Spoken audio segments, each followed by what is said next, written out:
tonight is what you'll see in the play tonight. Their excitement, the very peak of their fervency is what you'll see tonight. Somebody said two things are really bad for the heart: running upstairs and running down people. So I want you to know that we have to be real careful with half-truths because we are likely to tell the wrong half. There's a little poem that says, "I'm careful of the words I say." That's a good motto for all of us. I keep them soft and sweet. I never know from day to day which words I'll have to eat. And so tonight, let this be a lesson to you. I know you're bound to laugh, but there's a great message in it, and I want you to enjoy it. At this time, we present a play that I wrote, directed tonight by Michael Strickland, and in the cast is April Woolsey as Grandmaw, Steve Clark as Grandpaw, Deborah Griggs as the Tattler, the church Tattler, gossiper, and Michael Strickland, the director, has also played the part of Lucifer himself, Satan.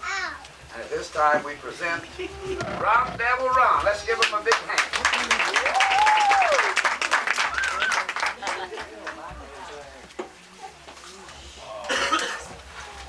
Yes, Grandmaw, them good fiddle. Good. Sure glad you liked it, Paul. I just thought I'd cook something extra for our 50th wedding anniversary. Paul, do you remember that night we snuck over to the Parson Thurman's and got hitched? Losey me, I'll never forget that night. Oh, remember it? How in the world could I forget it? Why, we had to crawl, humped over up a ditch for over a mile in the middle of the night. And your pa got his old hunting dog out after us. My goodness, we got hung up under a barbed wire fence. I thought we'd never get out, but we did. You know, Paul was so mad at us, he wouldn't talk to us for near nigh on a year afterwards. But you know, Paul, it's been a real happy married life for us. So I ain't had many arguments or disagreements. Not many people can say such. No, sirree. Why, people around here call us about the happiest couple on the hill. And to think tonight is our 50th wedding anniversary, or university, or whatever you call it. Yeah, Ma, you know what made this a successful marriage it is? We first started out marriage, we were giving our best to the Lord. 'Tis so, Paul, 'tis so. Now don't you forget, tomorrow's the day we go up in town and we pay our tithes from the crops and our offerings for the orphanage and the foreign missions too. Yeah, Ma, you know it comes to quite a bit. I'm excited about it. I'm just thrilled to death. And that's the way it ought to be, Paul. Well, Ma, I got you a little something here.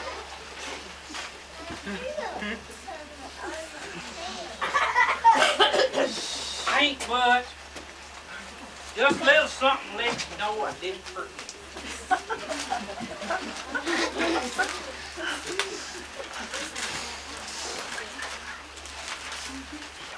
Oh, Paul, you shouldn't have had. I weren't worth it. Yeah, Ma, you's worth it. You's worth it. Well, I reckon I'm gonna get on out in the field. Got a long day ahead of me. Yeah, Paul, and I need to get on to this housework so I can have vittles done when you get home. All right, I'll see you about dark. All right. Oh my Lord!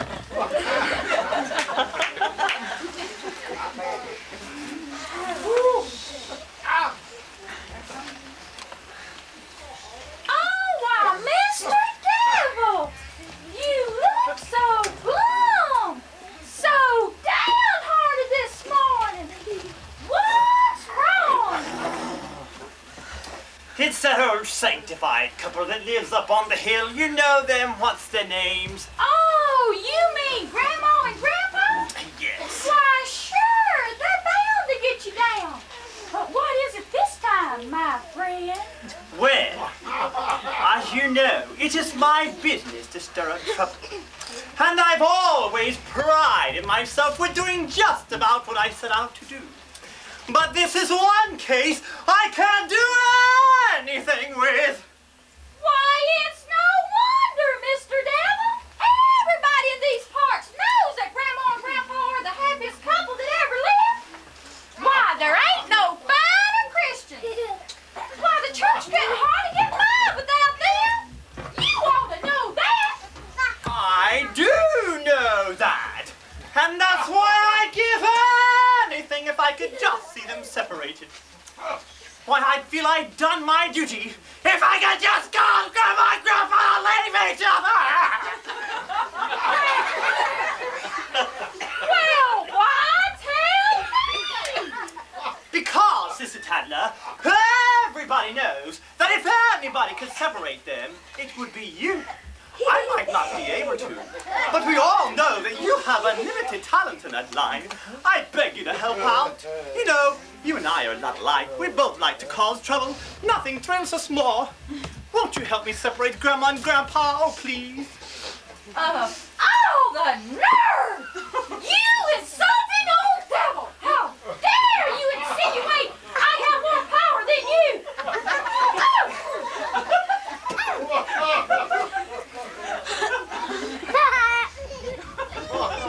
Wait a minute. Do you really think I do, Mr. Devil? Do you really think I do? Of course you do. I don't mind admitting it. I need your help. Now what you say, will you help me? You say you will give anything? Now, let me see. Oh, I always wanted a real diamond ring. Would you get me one, Mr. Devil, if I make Grandma and Grandpa live each other? Sister Tattler, I'll get you the most expensive and beautiful diamond ring in the whole wide world if you'll just help me do this. All right, I'll do it. Meet me here tomorrow night in the middle of the road, and I'll see that the work is done. Wonderful, wonderful.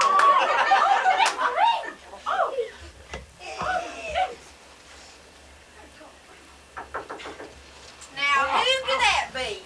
Might be the Parson Thurman dropped by a spell with the wife.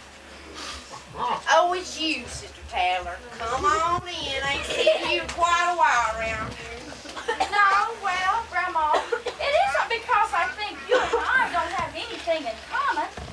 It's just that I'm always so busy with one thing, and you're so busy with another, that I just hardly ever get by to see you, Grandma. Why, sure, Sister Tattler. We're busy with different things. We got different interests. Now, Grandma, I wouldn't say that exactly. Oh, no, well, just name me one thing we think about alike. Well, now, Grandma, we both like for people to feel well. Why, we don't want anyone to get sick. Now, I ain't so sure about that, Sister Tattler, especially you provide him makes good gossip material for you. Now, Grandma, I'm serious about this matter, and that's exactly why I'm here. I ain't so sure you're serious, and I ain't exactly sure why you're here. Well, it's about Grandpa. It's a matter that means life or death for him. But if you feel that way, then I'd just better go. I was just trying to do a kind favor.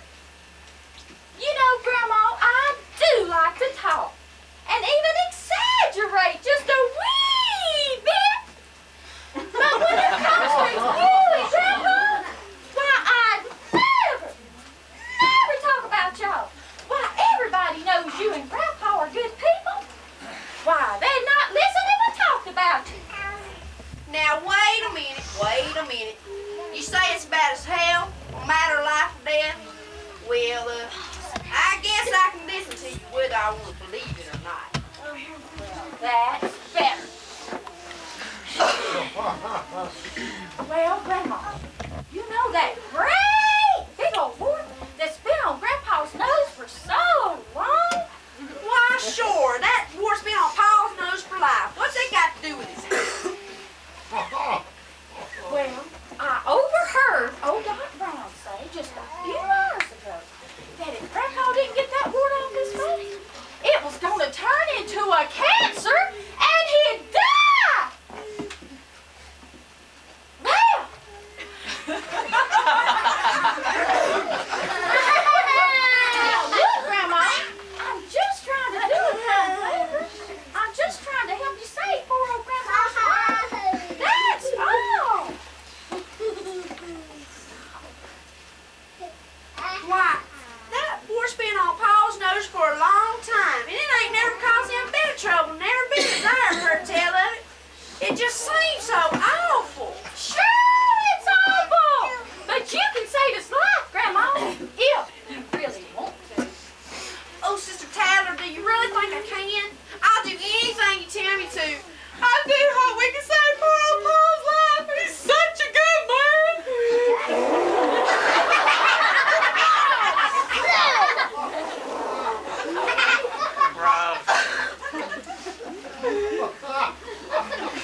favor, don't he? Sure does. Well, old Doc Brown says all you gotta do is just get a real sharp razor, and while Grandpa's not looking, just cut that one off.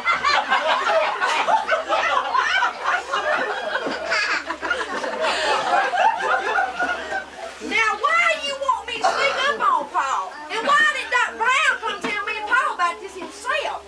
Well, Grandma, it's like this. Old Doc Brown said he knew Grandpa would never agree to an operation. Well, we all know how scared to death Grandpa is of getting cut off.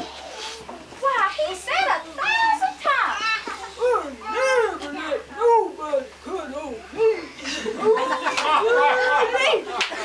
And so old Doc Brown just figured it wouldn't do any good to mention it to y'all. So since how I think so much of you and Grandpa, I just thought I'd do this favor. But now, Grandma, it's entirely up to you. Oh no, Sister Tattler, don't hurry. I believe you. I'll do just as you say. I know how I can say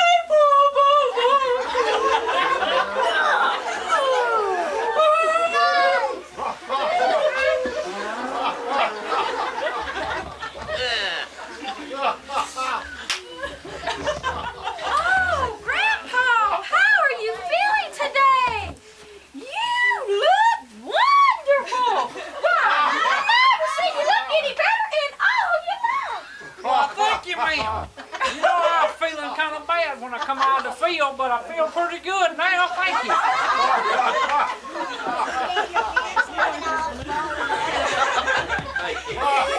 Grandpa, I feel so sorry for you.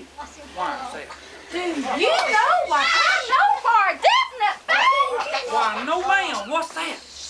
Did you know Grandma don't love you anymore? That's right! She told me so with her own born tongue! She first started talking about it sort of casual, and before I knew it, she was telling me outright she was gonna wipe you out somehow! Wow, you old, long-winded, blabbermouth, tongue-wagging dog. You got a lot of nerve standing here in the middle of the road telling me a woman I've been hitched to for the last 50 years don't care nothing about me? Why, just last night we absorbed our 50th wedding anniversary. Just sitting right over there. Well, you smart old gizzard! Just for that, I'm not gonna tell you what she said about you. Just go ahead and get your old throat cut. And sit right there! Wait a minute. What do you mean get my throat cut? That's right, you silly old man! But since you don't have enough common sense to let someone help you out of this mess, you should be let go ahead and get your old neck whacked off! All right. Go ahead and tell me, but if this is some more of your petty gossip, I'm gonna fix you once and for good, so help me.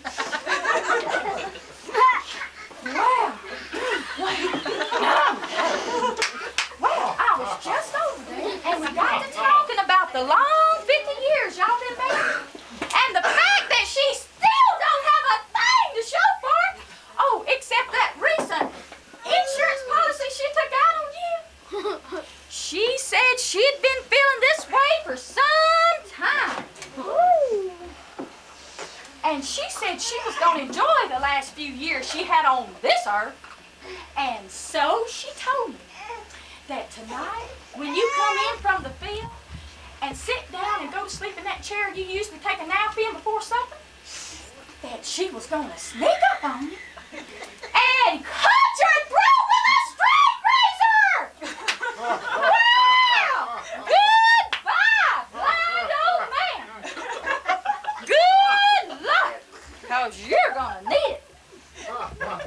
Hope to see you live tomorrow. You won't, Roger?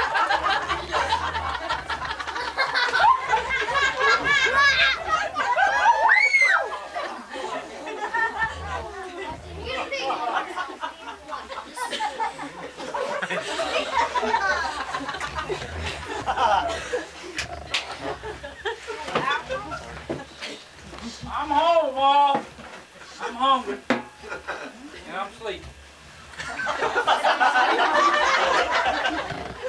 Paul, Biddles ain't quite done just yet, but you just lay on back there and take you a good little nap for supper. I know that you don't want to do it.